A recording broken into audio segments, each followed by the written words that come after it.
In this video, I'm going to share with you three things. One, how markets have trended based on which party is in office. Two, how markets have tended to predict election results. And three, what does research show are the effects of moving to cash in an election year? Coming up next.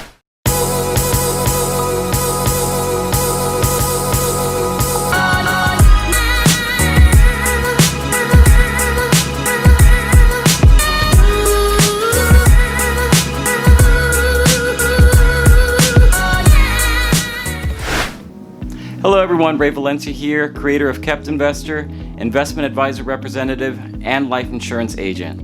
And on this channel, I hope to share with you some investment and insurance related information that I hope you find of benefit, just a little behind the scenes of what we do, boots on the ground, every day. Now first, let's take a look at how markets have trended based on which political party held the presidency. Now this data goes back to 1933.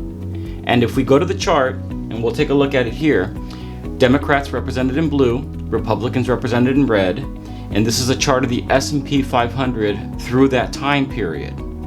Now, what we can see from a 10,000 foot level here is that essentially which party had the office made no real difference. Secondly, let's look at how markets have tended to predict election results. Now, in the last 23 cycles, 20 of those cycles, we could predict who would win the presidency based on what the S&P did in the 3 months prior to the election. Very simple metric. Essentially, if the markets were up during this period, the incumbent has won. If the markets were down, we had the opposite effect. Now, what the research shows is that in those 22 cycles, going back to 1932, had you stayed fully invested, 64% of the time you would have seen the best outcome. Which means 27% of the time it would have been a worst case scenario. Now, had you continued to make systematic contributions, let's say to a 401k account, 23% of the time you would have seen the best case scenario throughout all those cycles.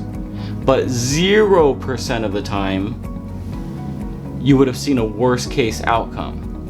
Now, the interesting thing is when it comes to cash, had you moved to cash, 14% of the time, you would have seen the best possible outcome. Conversely, however, the research shows 73% of the time, you would have gotten the worst case outcome by moving to cash. So I hope you found this information helpful. This is a report published by Capital Group. They are the managers of American funds, and I'm going to post a link down in the description below. I'll also post a link at the end of the video so you guys can read the report on your own. There's actually a few more metrics that they cover that I think you might find of benefit. Thank you.